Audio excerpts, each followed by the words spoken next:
नमस्कार। टुडे हिमाचल में आपका बहुत बहुत स्वागत है। आइए शुरू करते हैं हिमाचल से जुड़ी हुई आज की कुछ ताजा फटाफट खबरें। लेकिन उससे पहले आप हिमाचल के किस जिले से ये चैनल देख रहे हैं हमें कमेंट करके जरूर बताएं। और साथ ही अगर आप चैनल पर नए हैं तो चैनल को सब्सक्राइब जरूर करें। हिमाचल में 3 कोरोना संक्रमितों की मौत, 360 नए पॉजिटिव मरीज। हिमाचल प्रदेश में मंगलवार को 3 कोरोना पॉजिटिव मरीजों की मौत हुई। इसमें जिला कांगड़ा के 35 वर्षीय व्यक्ति, मंडी में 56 वर्षीय और सिरमौर में 80 वर्षीय व्यक्ति ने दम तोड़ा। अस्पतालों में 93 मरीज भर्ती हैं। ये सभी डॉक्टर्स की निगरानी में हैं। हिमाचल में एक सप्ताह के भीतर 12 लोगों की मौत हो चुकी है। प्रदेश में मंगलवार को 2244 लोगों के सैंपल लिए गए थे। इनमें 360 लोग पॉजिटिव पाए गए। वहीं 938 लोगों ने कोरोना को मात दी है। प्रदेश में अब 4338 सक्रिय मामले हैं। जिला कांगड़ा में सबसे ज्यादा 920 मरीज हैं। मंडी में 662, शिमला 717, हमीरपुर 445, बिलासपुर 316, ऊना 265, चंबा 272, सोलन 206, सिरमौर 203, कुल्लू 196, किन्नौर 96 और लाहौल स्पीति में 40 सक्रिय मामले हैं। हिमाचल में 2 दिन भारी बारिश का अलर्ट, 41 सड़कें और 34 पेयजल योजनाएं ठप। येलो अलर्ट के बीच मंगलवार को प्रदेश में मानसून कमजोर रहा। शिमला और धर्मशाला में हल्की बूंदाबांदी हुई, जबकि अन्य क्षेत्रों में बादल छाए रहे। अब मौसम विज्ञान केंद्र शिमला ने बुधवार और गुरुवार को भी प्रदेश के कई क्षेत्रों में भारी बारिश होने का येलो अलर्ट जारी किया। जगह जगह भूस्खलन की वजह से मंगलवार शाम तक प्रदेश भर में 41 सड़कों पर वाहनों की आवाजाही ठप रही।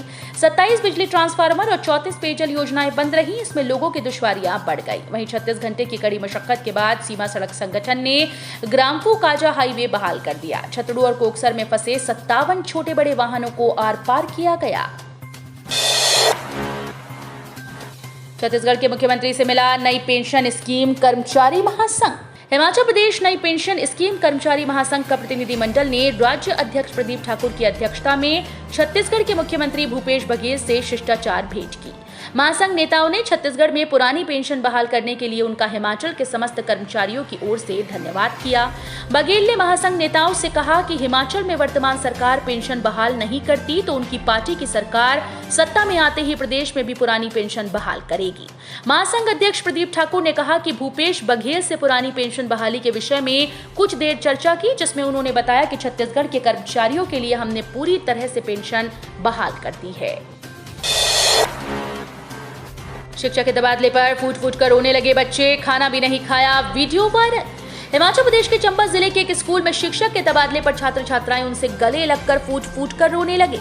मंगलवार को इन छात्र छात्राओं ने दोपहर का खाना तक नहीं खाया। बच्चों को रोता बिलखता देख शिक्षक भी अपने आंसू रोक नहीं पाए। उन्होंने बच्चों से वादा किया, मैं पक्का मिलने आऊंगा, आप सब जीवन में अच्छा करना। दरअसल केंद्रीय प्राथमिक पाठशाला सिहुता में जेबीटी शिक्षक हरजीत सिंह का दूसरे विद्यालय समोट में तबादला हुआ है। सीएम जयराम बोले, प्रश्न पूछेंगे तो जवाब सुनने के लिए भी तैयार रहे विपक्ष। मुख्यमंत्री जयराम ठाकुर ने हिमाचल प्रदेश विधानसभा के मानसून सत्र के बारे में कहा कि यह सरकार के कार्यकाल का अंतिम सत्र है। अभी तक जो प्रश्न पूछे गए हैं और जो मुद्दे उठाए गए हैं उनका सरकार ने पूरी ताकत के साथ जवाब दिया। अब सत्र में जिन मुद्दों को उठाकर कांग्रेस बात करना चाह रही है उनकी भी चर्चा के लिए स्वागत है। प्रश्न पूछेंगे तो जवाब सुनने के लिए भी विपक्ष तैयार रहे। अनुबंध नियुक्ति को नियमितीकरण के लिए नजरअंदाज नहीं कर सकते। हिमाचल प्रदेश हाईकोर्ट ने नियमितीकरण के मामले में महत्वपूर्ण व्यवस्था दी है। न्यायाधीश सत्येन वैद ने कहा कि अनुबंध नियुक्ति यदि 89 दिन के लिए की गई थी तो उसे नियमितीकरण के लिए नजरअंदाज नहीं किया जा सकता। चंबा निवासी कैलाश चंद की याचिका को स्वीकार करते हुए अदालत ने ये निर्णय सुनाया। अदालत ने विभाग को आदेश दिए कि वो याचिकाकर्ता की अनुबंध अवधि को नियमितीकरण के लिए गिने। साथ ही सभी सेवा लाभ दिए जाने के आदेश भी दिए गए। हथेली पर suicide note, leg service rifle से गोली मार सैनिक ने की आत्महत्या। जम्मू कश्मीर के मीरा साहब में तैनात जैक राइफल्स 12 के 22 वर्षीय सैनिक ने सर्विस राइफल से खुद को गोली मारकर जान दे दी। मृतक सैनिक योगेश कुमार हिमाचल प्रदेश के मंडी जिले के पधर स्थित सुराहण गांव का निवासी था।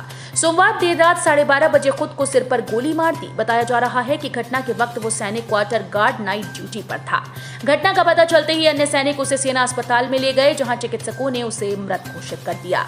पंचायत प्रधान के अनुसार मृतक के हाथ में सुसाइड नोट लिखा है, जिसमें जैक राइफल्स में ही तैनात अपने भाई विजय और एक अन्य दोस्त अक्षय से माफी मांगते हुए लिखा है कि तेरी मौत की खबर नहीं सुन सकता, इसलिए मैं भी आ रहा हूँ, आई लव यू। गुटबाजी की वजह से नालागढ़ में कांग्रेस की युवा रोजगार यात्रा रद्द। हिमाचल प्रदेश कांग्रेस की युवा रोजगार यात्रा और जनसभा मंगलवार को गुटबाजी की भेंट चढ़ गई। यात्रा और जनसभा दोनों को ही रद्द करना पड़ा। दिवंगत पूर्व मुख्यमंत्री वीरभद्र सिंह के पुत्र और शिमला ग्रामीण से विधायक विक्रमादित्य सिंह को यात्रा के समन्वयक की जिम्मेदारी सौंपी गई थी। वो नालागढ़ पहुंचे थे, लेकिन उन्हें यात्रा और जनसभा किए बिना ही लौटना पड़ा। नौकरी की मांग को लेकर मुख्यमंत्री से मिलने ओक ओवर पहुंचे कमीशन पास शास्त्री अभ्यर्थी। नौकरी की मांग को लेकर सैकड़ों कमीशन पास शास्त्री अभ्यर्थी मंगलवार को मुख्यमंत्री से मिलने ओक ओवर शिमला पहुंचे। 8 महीनों से नियुक्ति के लिए भटक रहे पोस्ट कोड 813 की परीक्षा देने वाले अभ्यर्थियों ने नियुक्तियां देने की मांग की। मुख्यमंत्री के गृह विधानसभा क्षेत्र से राज्य सहित अन्य जिलों से आए युवाओं ने 582 पदों पर नियुक्ति देने की मांग से मुख्यमंत्री को अवगत कराया। मंगलवार सुबह करीब 10 बजे छोटा शिमला की ओर से अभ्यर्थियों ने ओक ओवर तक रैली निकाली। चुनावी वर्ष के मानसून सत्र में जमकर होगी राजनीति। इन मुद्दों पर एक दूसरे के घेरेंगे पक्ष विपक्ष। हिमाचल प्रदेश में चुनाव से पहले हो रहा विधानसभा का मानसून सत्र राजनीतिक पृष्ठभूमि का धरातल तैयार करेगा। भाजपा सत्ता में वापसी करने के लिए सत्र में राजनीतिक मुद्दों को उठाकर जनता के सामने रखेगी। वहीं कांग्रेस सरकार में हुए भ्रष्टाचार को प्रमुखता से उठाएगी। इसके अतिरिक्त प्रदेश की जनता के लिए किए गए धोखों को उजागर किया जाएगा। 13वीं विधानसभा के 4 दिनों के सत्र में जमकर राजनीति होगी। सरकारी ही नहीं, इस निजी बस में भी मुफ्त यात्रा कर सकेंगी बहनें। कांगड़ा में 15 बसें चलती हैं रूट्स पर। हिमाचल प्रदेश में रक्षाबंधन पर सरकार की ओर से एचआरटीसी की बसों में मुफ्त यात्रा की सुविधा महिलाओं को दी जाएगी। वहीं कांगड़ा के निजी ऑपरेटर ने भी बहनों को तोहफा दिया। रक्षाबंधन का पर्व यादगार बनाने के लिए ठाकुर बस सर्विस के प्रबंधक मुकेश ठाकुर ने पहल की।